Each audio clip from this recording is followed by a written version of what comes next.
Ray, let's just clear that up. Have you retired?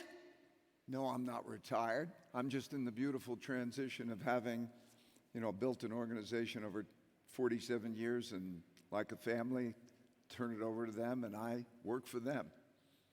And I have this freedom. So I'm excited, I'm doing great things, and I'm hardly retired. You look more energized. You look plugged in. Thank you. We're in a mess.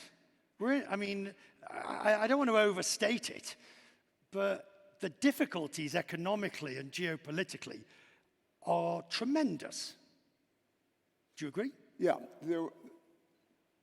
About 5 years ago, I noticed that there were three major things that were happening in our lifetime that haven't happened before. And I learned through the surprises that many of the times that I was surprised is because things didn't happen in my lifetime. Those three basic things were the amount of printing of money and the creation of debt and what that means for inflation and the value of money. The second was the amount of internal conflict. So we pay attention to these things. In other words, gaps in wealth and opportunity and values leading to populism. Populism are populace of people who will fight and win at all costs, and that causes a threat to democracy and a threat to solving some of these problems. And the third thing is international conflict. In other words, the rise and challenging of great powers. And so I studied the history of those over the last 500 years, and I watched those patterns. And if you take that, the situation, are the policies that we are putting in place now the right ones? And I don't necessarily mean raising interest rates per se. We'll talk about that in the next panel. But are they the right policies for structural growth around the world? There are basics, very common sense basics, right? You can't spend more money than you earn without creating debt. So when the government does that, it has to create debt. It sells that to investors. So there's a supply demand. If you don't pay a high enough interest rate, they don't want to hold it. And as a result, debt is buying power. When you put debt and money into the system, you hype it up. But debt also creates an obligation to pay back. And when there's too much debt, then there is how do you pay back? Do you give it in the same hard value, or do you print money? So throughout history, when this has occurred, you can go back to the Old Testament, you see the situation that we're in. That's fundamentally, you can only raise your living standards by being productive. So we have a basic fundamental problem there. But it's a problem of what? Lowering living standards, increased poverty, populism, of the range of problems. Which ones bothering you the most at the moment? And we'll just let your mic be reset. Productivity.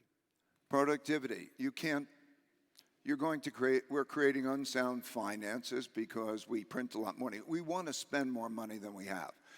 It's like a human being. Same for a government. The only difference between a government and a human being is they print money. So when you think about how much money do you have, so now productivity. If you invest in productivity, we were hearing this before. If you invest in education and you create higher education, they're very clear indicators of what makes living standards rise. The foremost, is do you raise children ideally in a family that has two parents who care about them, and that they go to school, a good school, and they get well educated, and they are civil, and they come out to a world of equal opportunity, and then maybe enough resources that when they have great ideas, it's financed, and you have peace, you have prosperity. Those are the only things you need. So investing in those things is the way of the future. We're involved in philanthropy. And we see that you can make such big differences economically. As we are about to face a recession, and we can argue and debate whether it's a global recession, a developed world recession, it doesn't really matter. There's going to be hard economic times ahead. What do you worry about with that? I worry about how we are with each other, most fundamentally, right? Problems always exist. But in this world in which there's great domestic conflict and there's great international conflict, because of these differences, history has shown these patterns. It happens over and over again. Internationally, there are 5 types of war. There's a trade war, a technology war, a geopolitical influence war, a capital and economic war, and a military war. We've got them all. Well, yes, and the ways that they change. You could see before, when you use economic warfare and capital warfare, and it accelerates, such as you cut off countries from receiving needed things. When all that happens, and you see an increase in military spending, you're close to the point of another military war, and you have financial problems. So as I watch that, yeah, it comes down to how people are with each other and dealing with that. Are today's leaders up to it? We saw in the UK, clearly, the former Prime Minister, as she will be today, wasn't. But if you look globally now, are you encouraged, discouraged, worried? Today's leaders? We have a situation in which who is chosen as leaders in democracy is a function of these groups of people who say, you must fight for me. So you get populists of both sides. So, and almost leaders cannot lead. They cannot do the strong changes without somebody agreeing. We're arguing over everything.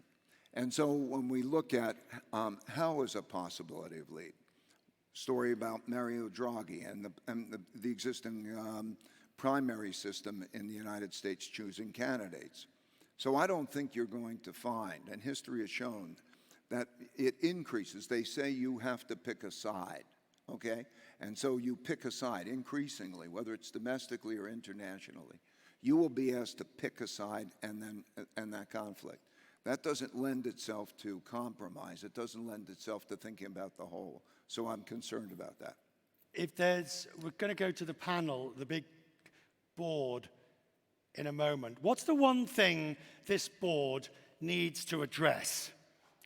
Because in all of these cases, there is the issues du jour, and then there are the longer term issues. So when we sit down on bank, what do you want to hear discussed? I want to hear, first of all, how the system is reformed so that the all-in desires of what we want, such as if we're doing climate, if we're doing education, and so on, how the system is economically reformed so that there are costs and benefits that are built into it. Under the existing profit system, the costs of pollution aren't there, the cost of bad education. So there literally has to be structural changes so that you achieve the things you want. What do you want? You want peace, civility, and you want equality of... Is that realistic? It is realistic if we can behave well with each other. We have in the world, in total, the highest income practically that we've ever had. We have the greatest life expectancy. Our circumstances have never been greater. It's an engineering exercise. If you have people who are good with each other and can think of the whole, and how do you engineer for the whole, the capacity of that to exists. We have a problem, though, because we have these conflicts. We will leave it there, sir. We'll invite you to take your seat and join us in a few moments. The board will be in session shortly, but only after we've heard from Mukesh Ambani.